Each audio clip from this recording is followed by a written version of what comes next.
দুশ্চিন্তাগ্রস্ত, অবসাদ, উদ্বিগ্ন, অসুস্থতা, কোনো অসুখই আর কিন্তু অসুখ নয়। এই সমস্ত বিষয়গুলোর সঙ্গে আমরা তো সারা প্রতিনিয়তই যুক্ত, কিন্তু এই সমস্ত বিষয়কে আমরা চটজলদি একদম ভীষণভাবে সরিয়ে ফেলে নিজেদের সুস্থ জীবন যাপন করতে পারি ERTR এবং আলফা মেডিটেশনের সাহায্যে। জীবন এখন আপনার হাতের মুঠোয়। আর এই কথাটাই প্রমাণ করেছেন আজকের অনুষ্ঠানের সেই মানুষ। এই অনুষ্ঠান ভালো থাকতে হলে এবং আজকের অনুষ্ঠানে যিনি থাকেন তিনি হলেন এমন একজন মানুষ যিনি মানুষের সেবায় নিজের জীবনটাকে নিয়োজিত করেছেন। তার এডুকেশনাল কোয়ালিফিকেশন, তার যদি এডুকেশনাল ব্যাকগ্রাউন্ড আমরা দেখি, তাহলে তিনি আজকে এই মুহূর্তে জীবনের সফলতার শীর্ষে থাকবেন। কিন্তু আজকে তিনি যে কাজে নিজের জীবনটাকে নিয়োজিত করেছেন, যে ব্রত তিনি নিয়েছেন, সেখানেও কিন্তু তিনি একজন সফল মানুষ এবং একজন সফল মানুষের দুঃখ ঘোচানোর মানুষ। আমরা স্বাগত জানাবো ডক্টর অনুপ ভট্টাচার্যকে। অনেক অনেক স্বাগত অনুপদা। নতুন করে পরিচয় করানো তো আপনাকে কিছু নেই, কারণ আপনি মানুষটা নিজেই আপনার কাজের দ্বারা পরিচিত এবং মানুষ বুঝে গেছেন যে কোথায় গেলে মানুষ ভালো থাকতে পারবেন। আবারও স্বাগত আপনাকে আমাদের এই অনুষ্ঠানে। ঠিক কথাই বলা হয়েছে। এখানে বহু সপ্তাহ ধরে সিটিবিএনে এখানে প্রোগ্রাম করে আপনাদের কাছে পৌঁছতে পারা গেছে এবং লক্ষ লক্ষ মানুষ আজকে হিলে এসে তারা সুখী, সুস্থ এবং হাসি মুখে ফিরে যাচ্ছেন। এই সমস্ত জিনিসের পেছনে রয়েছে একটা সাধনা, যে সাধনাটা বহু বছর ধরে চলেছিল, আজকে সেটা ফলশ্রুতি হয়ে আপনাদের কাছে পৌঁছচ্ছে। নাম হচ্ছে হিল। বহু জায়গায় বহু মানুষ, বহু অসুস্থ মানুষ গিয়ে সেখান থেকে ফেরত চলে এসে তারপরেও কিন্তু আশা ছেড়ে দেয়নি। তারা এসেছে হিলেতে এবং সুস্থ হচ্ছে। মাত্র 7 মিনিটের একটা শিক্ষণ, একটা শিক্ষা, যেটা নিজের উপরে আপনি করতে পারেন, করে 7 মিনিটের মধ্যে আপনি সুস্থ হতে পারেন। বিয়ন্ড দ্যাট, এর বাইরে আমাদের কিন্তু আরও অনেক চর্চা চলছে, যেখানে আমরা 3 মিনিটে একটা হিলিং করি। Just 3 minutes. আপনি কল্পনা করতে পারেন একজন মানুষ, সে তার হয়তো পায়ের ব্যথা, হাঁটুর ব্যথা, কাঁধের ব্যথা নিয়ে এসছে বা ঘুম হচ্ছে না নিয়ে এসছে, মাত্র 3 মিনিট তাকে আমি একটা হিলিং করব, তার মধ্যে সে সুস্থ হয়ে হাসতে হাসতে চলে যাবে। এখানে আমি এটাকে একটু ইলাবোরেটলি জানতে চাই। ধরুন একটা হচ্ছে হিলে এসে মানুষ কোর্স করছেন, একটা হচ্ছে ERTR বা আলফা মেডিটেশনের কোর্স, বা আজকাল আরও আপনি নতুন আরও কিছু নতুন উদ্ভাবন করেছেন, সেগুলোরও কোর্স তারা করছেন। কিন্তু যারা কোর্স করতে পারছে না তাদের জন্য কি এই হিলিং সিস্টেমটা? এক্স্যাক্টলি তাই। আবার একটু অন্যরকমও বলতে হয়, কেননা যারা কোর্স করছেন তারা কোর্স করতে করতে তার মধ্যেই চাইছেন যে একটা হিলিং করে দিই, যাতে করে সে আর সুস্থ হয়ে যায়। এর আগে যে নর্থ ক্যালকাটায় ক্লাস হয়েছিল, সেখানে এক ভদ্রমহিলার এই ধরনের একটা প্রবলেম ছিল, কোমরের পেছনটায় প্রচণ্ড ব্যথা। তো সেটা ERTR করে হয়তো 3টে 4টে 5টা সেশন করতে হবে। তো উনি আমাকে বলাতে আমি তারপর একটা হিলিং করে দিলাম এবং মাত্র 3 মিনিটসের একটা হিলিংয়ের মধ্যে দিয়ে দেখা গেল তার কোমরে ব্যথা শুধু নয়, পায়ের নিচে যে অসার ভাবটা ছিল এবং যন্ত্রণা, একটা পায়ে যন্ত্রণা ছিল, সেটাও তার সেরে গেল। তো এই ধরনের ব্যাপারগুলো, যেগুলো প্রায় জাদুবিদ্যার মতোই আপনার মনে হবে জাদু, কিন্তু ব্যাপারটা আসলে জাদু না। কিছু সায়েন্টিফিক এবং কিছু স্পিরিচুয়াল সাবজেক্টের যোগসাজশে আজকে এইখানে আমরা দাঁড়িয়ে আছি, যেখানে আপনি নিজে আমাদের কাছ থেকে যখন ERTR আলফা মেডিটেশন দুটো সেমিনার করবেন, আপনি বুঝতে পারবেন যে আপনার কতটা শিফট হয়েছে, কতটা আপনি সরে গেছেন, তফাৎ কতটা বুঝতে পারবেন। আর আপনাদের যত রকম সমস্যা, শরীরের ব্যথা হোক, মনের ব্যথা হোক, কষ্ট হোক, ম্যানিয়া, ফোবিয়া, দুঃখবোধ, পড়াশুনোয় মন নেই, চাপ আপনার উপরে সবসময়, ঘুম হচ্ছে না, blood pressure high, sugar problem, thyroid, piles ইত্যাদি ইত্যাদি হাজার রকম প্রবলেম, এগুলো সমস্ত আমরা দেখেছি। আর এগুলো সমস্ত ডকুমেন্টেড আপনাদের কাছে, আপনারা সেগুলো এসে দেখতেও পারেন নিজের চোখে। আর তাছাড়াও এই সম্বন্ধে যখন অনেক মানুষ এখানে ফোন করে, আমরা তো দেখেইছি। একদম। আমি না একটু স্টেপ বাই স্টেপ আলোচনাটা করতে চাইছি অনুপদা। সেটা হচ্ছে যে ধরুন একদম ছোটবেলা থেকে আপনি যেটা বলছেন, সেটা হচ্ছে যে একটু ধরুন মানে আর্থারাইটিসের সমস্যা বা স্পন্ডিলোসিসের সমস্যা বা পাইলস, একটু বয়স জনিত, মানে একটু বয়স হলে মানুষের হয়। কিন্তু একদম ছোটবেলায় যেটা দেখা যায়, আজকাল বাচ্চারা খুব ওবিজ হয়ে যাচ্ছে, বসে বসে টিভি দেখা আর জাঙ্ক ফুড খাওয়া, তাতে বাচ্চাদের খেলাধুলো নেই বললেই চলে, তারা ওবিজ হয়ে যাচ্ছে। এবং তার ফলে কি হচ্ছে, তাদের মধ্যে একটা লেথার্জি চলে আসছে এবং তারা খুব দ্রুত সবকিছু ভুলে যাচ্ছে, সেই স্মৃতিশক্তি তাদের খুব একটা কাজ করছে না। এই সমস্ত কিছুর কি হিলে তার মানে সমস্যার সমাধান আছে? হ্যাঁ, রয়েছে। অ্যাকচুয়ালি তুমি যে প্রসঙ্গে চলে গেছো, সেখানটায় ওবিসিটির ব্যাপারে বললি, সেখানে খাওয়ার সাথে একটা ছোট বয়সে লিঙ্ক কিন্তু থাকে। একটা ম্যাচিওর বয়সের পরে তখন কিন্তু খাবার কম খেলেও ওবিসিটিকে কমানো যায় না। তো এর জন্য যে বিশেষ ব্যবস্থা, সেই ব্যবস্থাগুলো আমাদের মধ্যে রয়েছে, আমরা সেগুলো ক্লাসের মধ্যে শিখিয়ে দিই, যারা বলেন, যারা চান তারা। আর আরেকটা প্রসঙ্গে সেখান থেকে চলে যাচ্ছে, যেখানে ছেলে মেয়েদের লেথার্জি হচ্ছে এবং তারা পড়াশোনায় মনোযোগও দিতে পারছে না স্মৃতিশক্তি নষ্ট এবং অন্য কাজে ডাইভার্টেড হয়ে যাচ্ছে। আমাদের সঙ্গে বন্ধু আছেন, একটু দেখুন। হ্যাঁ। হ্যালো হ্যালো হ্যাঁ নমস্কার, কে বলছেন? স্যার, আমি তপন গুচাই বলছি।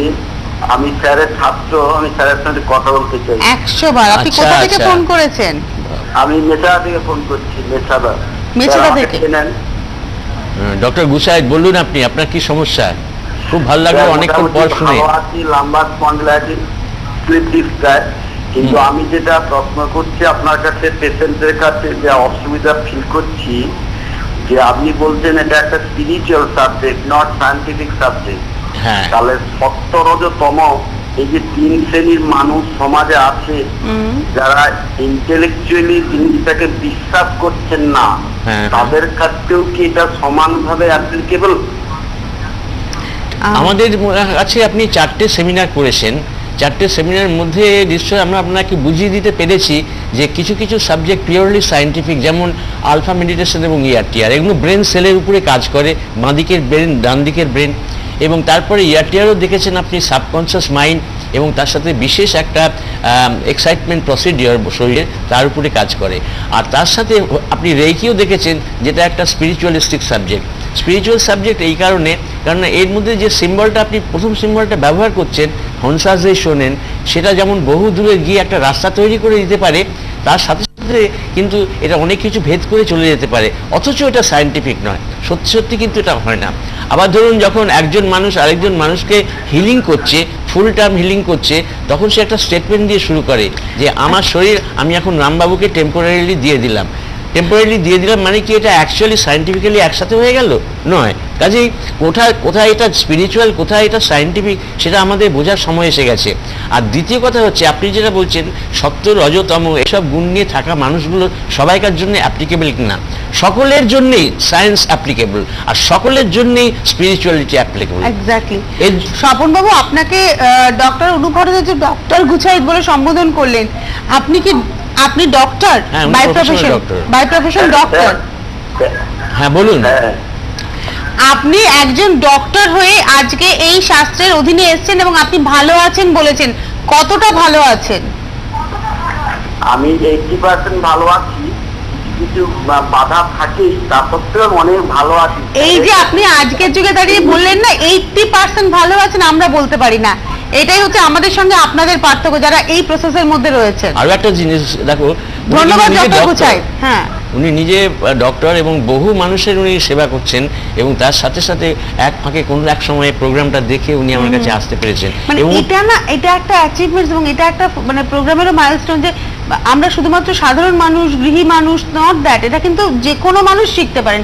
তিনি ডক্টর হতে পারেন, তিনি ইঞ্জিনিয়ার হতে পারেন, এবং তিনি সাধারণ একজন চাকরিজীবীও হতে পারেন। আমরা দেখেছি তনুশ্রী যে বহু ডক্টর, এমনকি যারা ফরেনে যাদের রয়েছে, USA-তে রয়েছে, ম্যানহাটনে যাদের চেম্বার রয়েছে, তারা পর্যন্ত আমাদের কাছে এসে এই সেমিনার অ্যাটেন্ড করেছেন। একবার নয়, দুবার নয়, 3বার করে করেছেন তারা, বিশেষ করে আলফা মেডিটেশন এবং ERTR। এই ERTR এবং আলফা মেডিটেশন, কারণ আজকাল রেইকির যে জায়গাটা, আপনি রেইকি নিয়ে অনেক আগে যখন রেইকির একটা চলতি ধারা ছিল, তখনই কিন্তু অনুভব আপনি রেইকির পুরো ধারাটাকে বদলে দিয়ে একটা নতুন কথা বলেছিলেন। ঠিক কথা। তখন আমি যখন আপনার অনুষ্ঠান করতাম, তখন আমার মনে হতো যে রেইকি তো এটা বলছে না, অনুপ ভট্টাচার্য কেন এই কথাটা বলছেন। আমি আপনাকে প্রশ্ন করতাম, ধীরে ধীরে মানুষ কিন্তু বুঝেছেন যে কি মহারেইকি এবং রেইকি আসলে ব্যাপারটা কি, সেটা অনুপ দা আপনি আমাদের খুব সুন্দর করে বুঝিয়েছেন। কিন্তু তারপরে একটা উত্তরণ হলো ERTR এবং আলফা মেডিটেশন। শুরুতে একটা কথা বলি, যখন রেইকি বলে কথাটার উদ্ভাবন হয়েছিল, ডক্টর মিখা উসুই নিয়ে এসেছিলেন নতুন করে। তারপরে কিন্তু কিছু মানুষ, যেমন উইলিয়াম লি র্যান্ড, এরা কিন্তু দেখলেন যে উসুই রেইকি দিয়ে সমস্ত কাজ হচ্ছে না, তখন ওরা চর্চা করে ওদের সাধনার মধ্যে যে জিনিসটা পেলেন, সেটা হচ্ছে করুণা রেইকি। আজকে করুণা রেকি সারা পৃথিবীতে পরিব্যাপ্ত। উসুই রেকি করার পর অনেক মানুষ করুণা রেকি শিখছে, কম্বিনেশন করছে। তাহলে তিনি যেটা করেছিলেন, আর আমার সাধনার মধ্যে আমি যেগুলো পেয়েছি ERTR এবং আলফা মেডিটেশন, সেগুলো হয়েছে মহারেকি। মহারেকি কেন? রেকির লিমিটেশনসটাকে ছাড়িয়ে গেছে। একটা অবস্থায় এসে দেখা যায় যে অনেক মাস্টারদের এমন হয়, মিথ্যা কথা বলার প্রবণতা এসে যায়, যেটা সারবে, হ্যাঁ সারবে, হাতের ব্যথা সারবে, হাতের বা কোন ব্যথা সারবে, দুটুকরো হয়ে গেছে, হাত জুড়ে যাবে, হ্যাঁ জুড়ে যাবে, বলতে বলতে এমন হয়ে গেছে, এটাকে বলে ইনার্শিয়া অফ মোশন। একটা জিনিস অবশ্যই করতে করতে এমন জায়গায় মানুষটা চলে যায় যেখানে কিন্তু কাজটা হয় না। সেই জায়গাটাকে আমাকে ধরতে হয়েছে। অ্যাজ এ গুড মাস্টার আমাকে ধরতে হয়েছে এই কারণে, কারণ আমি দেখব বিয়ন্ড দিস আর কিছু আছে কিনা। ইয়েস, রয়েছে। আজকে আমরা প্রমাণ করে দিয়েছি বহু মানুষকে যে আপনি এখানে আসুন, আপনি 7 মিনিটের একটা কোর্স করুন যেটার নাম ইয়ার টিয়ার, আপনি 7 মিনিটস অনলি। হ্যাঁ, 7 মিনিটস অনলি, 7 মিনিটসের মানে ট্রেনিং টাইমটা, কোর্সটা লাগবে সারাদিনই, কিন্তু নিজের উপর অ্যাপ্লাই করতে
লাগবে অনলি 7 মিনিটস আচ্ছা, নিজের উপর অ্যাপ্লাই করতে, মানে আমি যখনই করব, মানে শিখে যাওয়ার পর যখনই করব মাত্র 7টা মিনিট, মাত্র 7 মিনিট লাগবে। ওয়ারাস রেকিতে ইনিশিয়ালি 1 ঘন্টা 15-20 মিনিট লাগে। মানে বিষয়টা হচ্ছে যে আমাকে শিখতে একটা দিন পুরো দিতে হবে, একটা বা দুটো দিন আমাকে সম্পূর্ণ দিয়ে দিতে শিখতে হবে। হচ্ছে, মানে আমি পুরো ব্যাপারটাকে নিয়ে নিলাম, করতে। ইনহেরিট করা যেটাকে বলে। ঠিক। আমি যেটা করলাম তারপরে যখন আমি প্রতিদিন নিজের উপর অ্যাপ্লাই করব সেটা মাত্র 5-7 মিনিট। এই 7 মিনিটটা কিন্তু আমার মনে হয় আমরা সাধারণভাবে সকলে যত ব্যস্তই হই না কেন আমরা বার করতে পারবো। এটারও আবার একটা অ্যাডভান্স কোর্স আমরা এখন করছি, যেটার নাম কলার বোন ব্রিদিং। কলার বোন ব্রিদিং যারা করে তাদের বলা হয়েছে যেসব রোগ সারে না, যেমন সিজোফ্রেনিয়া রেকিতে কোনোদিন সারে না, পার্কিনসন্স রেকিতে কোনোদিন সারে না, যেমন স্টাটারিং রেকিতে কোনোদিন সারে না, তারপরে যেমন ডাইলেক্সিয়া যেগুলো রেকিতে সারে না, বুদ্ধি কম, ADHD অ্যাটেনশন ডেফিসিট ডিসঅর্ডার, এসবগুলো কোনো দিন রেকিতে সারানো যায় না। সেই সব জিনিসগুলো কিন্তু সারানো যাচ্ছে এবং সময়টা আরও কমে যাচ্ছে। যেটা 7 মিনিট বলেছিলাম সেটা 4 মিনিটসে চলে আসছে, অনলি 4 মিনিটস একজন মানুষ করতে পারে। সে করবে ইয়ার টিয়ার অ্যান্ড কলার বোন ব্রিদিং, ওয়ান্ডারফুল সাবজেক্ট। যে কোনো অসুবিধাই হোক না কেন এটা দিয়ে কাজ করবে। তারও উপরে রয়েছে, আপনার যদি মনে হয় যে না আমি অসুস্থ, আমি এখন ক্লাস করতে যেতে পারছি না, হোক আপনি আসতে পারেন। আমি একটা 3 মিনিটের হিলিং করব, 3 মিনিটের মধ্যে আপনি দেখবেন যে মোটামুটি ভালোই সুস্থ হয়ে গেছেন। এবং অবশ্যই এটা ডিপেন্ড করছে কতটা ক্রনিক মানুষটা। এক্স্যাক্টলি, ধরুন একটা মানুষ তার সদ্য শরীর খারাপ হচ্ছে, সে ধরুন অনেকের, আমি একবার একটুখানি শারীরিক রোগের ক্ষেত্রে আসি, হ্যাঁ। মানসিক রোগের নিয়ে তো আমাদের আলোচনা চলবে, এবং এটা প্রত্যেকটা মনের মানুষের মধ্যে কিন্তু মনের রোগ কিছু না কিছু রয়েছে। ঠিক। আমি হয়তো মনে করছি আমি ভীষণ সুস্থ, কিন্তু হয়তো আমার কোনো একটা বাতিক রয়েছে যেটা হয়তো মনোরোগেরই সামিল। আমি হয়তো ভাবছি না ওটা একটা অভ্যেস আমার, কিন্তু ওটা হয়তো মনোরোগেরই সামিল। তো যাই হোক, আমি আজকে একটু শারীরিক ব্যাধি নিয়ে কথা বলবো। যেমন ধরুন অ্যাস্থেমা, এটা একটা ট্রিমেন্ডাস একটা রোগ, যেটা এখন এই মুহূর্তে প্রায় বহু মানুষের ছড়িয়ে গেছে। আগে বলা হতো অ্যাস্থেমা মানুষ নিয়ে জন্মায়, ইনবর্ন, এটা মানে ওই হেরিডিটারি মানুষ পায়, কিন্তু এখন পলিউশনের জন্য অধিকাংশ মানুষের জন্য অ্যাস্থেমা। তো এটাকে কি আমি প্রিভেন্ট করতে পারি? মাত্র 7 দিন, যত ক্রনিক হোক না কেন, অনলি 7 ডেজ। তারপর ধরুন ইরিটেবল বাউল সিনড্রোম, এটা একটা ভীষণ বাজে রোগ। এটা তো ইরিটেবল বাউল সিনড্রোম সেদিনও আমরা ক্লাসের মধ্যে সারিয়েছি। গত শনিবারে রবিবারে যে ক্লাস দুটো হলো, যেটার নাম এয়ারটেয়ার এবং আলফা মেডিটেশন, হিলের ছত্রছায়া হয়েছে, বাড়িতেই হয়েছে নর্থ ক্যালকাটায়। সেখানে আগরতলা থেকে একটি ছেলে এসেছিল এই IBS নিয়ে, ইরিটেবল বাউল সিনড্রোম। সেটা সে ক্লাসে সেদিনের মধ্যেই বিফোর লাঞ্চ তার সেরে যায়, এবং তার জন্য উইটনেসও রয়েছে। ক্লাসের এতগুলো ছেলে মেয়ে যারা একসঙ্গে ক্লাস করেছেন তারা উইটনেস রয়েছে। আমাদের সঙ্গে কোনো বন্ধু আছেন? হ্যালো, নমস্কার, কে রয়েছে? কেউ ছিলেন কিন্তু এই মুহূর্তে তিনি আর নেই। আসলে আমাদের দেখুন, দুঃখ যন্ত্রণা রয়েছে, শারীরিক ব্যাধিও রয়েছে। তার মানে শরীরের যে কোনো রোগ থেকে বের হয়ে আসার জন্য, এবং শরীরের রোগটা তো খানিকটা মনের রোগেরও সামিল। হ্যাঁ, আমরা আসলে বলি কি জানো, আমাদের সাবকনসিয়াস মাইন্ডে যখন আমরা কোনো একটা বিষ ঢুকিয়ে নিই, যে কোনো বিষ যেটা আমাদের পঞ্চেন্দ্রিয়ের মধ্যে দিয়ে আমরা টেনে নিচ্ছি, তখন সেটাকে ভেন্ট আউট করতে না পারাটাই হচ্ছে সমস্যা। তো আমি যদি সেটা ভেন্ট আউট করে দিতে পারি, বাইরে বার করে দিতে পারি পয়জনটা, তাহলে কিন্তু আমার ভেতরে থেকে যায় না। আর যখন থেকে গেল তখন তার থেকেই শেকড় বার হবে, তার থেকেই গাছ বার হবে। এই যে গাছগুলো ডালপালা বেরোচ্ছে চতুর্দিকে, সেইগুলো হচ্ছে আপনার কাঁধের ব্যথা, ফ্রোজেন শোল্ডার, কোমরের ব্যথা ইত্যাদি ইত্যাদি। তাহলে প্রথমে দেখতে হবে যে সমস্ত জিনিসটার পেছনে লুকিয়ে রয়েছে সাবকনসিয়াস মাইন্ডের কারিগরি। সে যে কাণ্ডটা করছে আমাদের অজান্তে, আমাদের ভেতরে বিষ ঢুকিয়ে নিচ্ছে, এবং ফলত দেখা যাচ্ছে যে প্রচুর ক্ষতি আমাদের করে দিয়েছে ভ্রূণ অবস্থা থেকে, যখন আমরা মাতৃগর্ভে ছিলাম তখন আমরা থেকে। আসবো আলোচনা, এটাতে আমরা অনেক প্রশ্ন অনুদার, কিন্তু তার আগে কেউ রয়েছেন। হ্যালো, হ্যাঁ, আমি আসানসোল থেকে বলছি। এই সুগার, হাইপার টেনশনে ভুগছি, তো এগুলো কি করে ওষুধ বন্ধ করে কি কমানো যাবে? আপনার নাম? আমার নাম অপূর্ণা দা, আসানসোল থেকে বলছি। আচ্ছা, আপনার প্রশ্নের উত্তরে বলছি যে হাইপার টেনশন আপনার যত সিরিয়াসই হোক না কেন, আপনি যখন আলফা মেডিটেশন প্র্যাকটিস করবেন উইদিন 7 ডেজ এবং ERTR তার সাথে 7 দিনের মধ্যে আপনার হাইপার টেনশন কমে যাবে। বাড়ির লোকেরা বলবে যে একই কথা, তোমার একই অবস্থা হলো, এরকম তো ধারণা করিনি, এতগুলো টাকা খরচ হতো ওষুধের জন্য, সেগুলো সব বন্ধ করে দিলে, এরকম বলবে লোকে। তো আপনি সেই নিয়ে আসবেন, কারণ আমরা এখানে যেটি মুখে বলা হয় সেটি করা হয়। এখানে মুখ আর করা দুটোর মধ্যে কোনো তফাৎ নেই। একবার এটা তো বলাই আছে, বহু শাস্ত্রে বলা আছে, মুখ হতে শব্দ আর ধনুক হইতে তীর একবার বেরিয়ে গেলে সেটা ফেরানো যায় না। আমাদের ক্ষেত্রে কিন্তু সেটা তাই। কাজে আপনি ঠিক জায়গায় এসেছেন, ঠিক ফোন করেছেন। আপনার দরকার এখন একটু গতিশীলতা, অর্থাৎ আপনাকে ছুটতে হবে, দুপায়ের কাজ করতে হবে, করে পৌঁছতে হবে হিলেতে, অথবা আপনার কাছাকাছি যেখানে আমরা সেমিনারগুলো কোর্সটা কবে হচ্ছে। কোথায় আছে যদি এখন আমাদের দুর্গাপুরে আমরা একটা ইয়ে করার চেষ্টা করছি, সেটা হচ্ছে 17, 18, 19, 20 মে খড়গপুরের বদলে ওটা দুর্গাপুরে হবে। তার মানে আচ্ছা, আমার মনে হয় অপর্ণা এখানে যোগাযোগ করবেন, আসানসোল থেকে দুর্গাপুরের ডিসটেন্স হ্যাঁ, খুব বেশি নয়। অনেকে আসানসোল থেকেই আসে হ্যাঁ। আমাদের সেমিনারে। সাউথ ক্যালকাটার আছে এক্ষুনি মানে আগামী 10, 11 তারিখ এবং হয়তো 13 তারিখ, 10, 11, 13 মে মাসে, অর্থাৎ আগামী শনি, রবি এবং মঙ্গল। সোমবার দিন ইলেকশন, ভোটের পর দিন, সেই দিনটা বাদ আছে।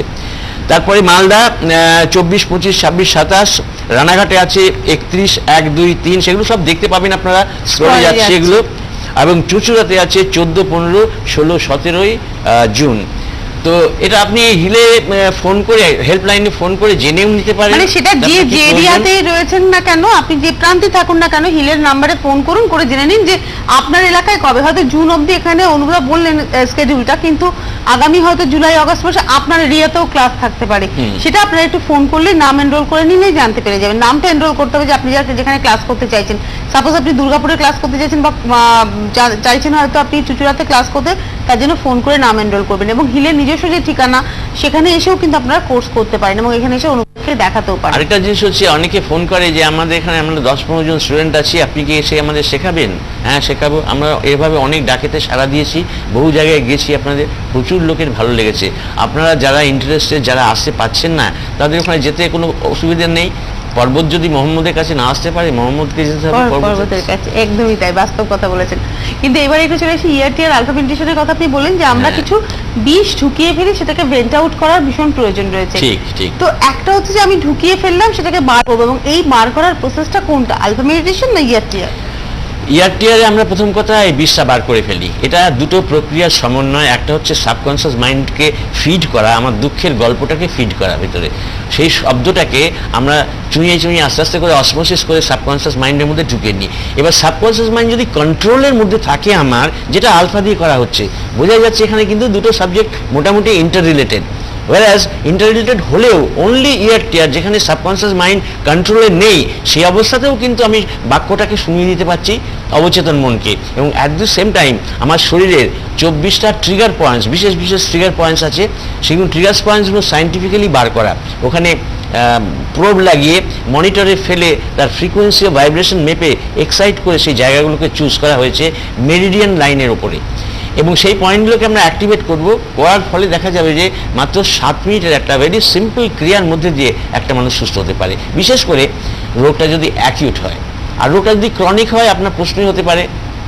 ক্রনিক হলে তার সময় লাগবে, বেশ কয়েকবার করতে হবে তাকে। তবে একটা জিনিস হবে না, যেটা আমি বারবার বলি, সেটা হয়তো অনেক রেকি মাস্টার বলবেন আপনাদের, সেটা হচ্ছে এই যে যার জন্যে খাট কেনা হয়ে গেছে, চন্দন কাঠ কেনা হয়ে গেছে, তাকে কিন্তু বলবেন না শাড়ি দিতে। আমাদের সঙ্গে কোনো বন্ধু আছেন, নমস্কার, কে রয়েছেন? হ্যাঁ, আমি টালিগঞ্জ থেকে বলছি। নাম? আমার নাম কাবেরী ব্যানার্জি। হ্যাঁ, আমি একজন সিঙ্গার। আচ্ছা। আমার একটা প্রবলেম হচ্ছে যে আমি গান গাইবার পরে আমার গলাটা একদম বসে যায়। তো এটা খুব খারাপ কথা। আমি অনেক ইএনটি দেখিয়েছি, কিন্তু কোনোভাবেই এটা থাকছে না। তুমি এক কাজ করো, আমাদের হিলেতে কোনো একটা দিন চলে এসো, প্রেফারেবলি বৃহস্পতিবার অথবা শুক্রবার, এই এবং দুদিন। আপনার সাউথ কলকাতায় ক্লাস রয়েছে, সেখানেও তো শিখতে তো হবেই, কিন্তু শেখার আগে আমি ওর গলার গান শুনতে চাইছি। আমি সারানোর জন্য বলছি না, আগে প্রথমে গলার গান শুনবো তোমার, তারপরে আমি ট্রিটমেন্ট করব, 3 মিনিটের একটা ট্রিটমেন্ট, এবং তাতে বুঝতে পারবে তোমার সেরে গেল সেখানে। আর তারপরে ওই কাজটাকে, মানে ওই ধরনের কাজকে শিখে নিজের উপর করার জন্য, কখনো কোনো একটা বিশেষ মুহূর্তে হয়তো আবার ওটা রিল্যাপস করলো, তখন তুমি কি আমার কাছে ছুটে আসবে গান শোনাতে? তা আসবে না। কাজে তখন তোমাকে নিজেকে করতে হবে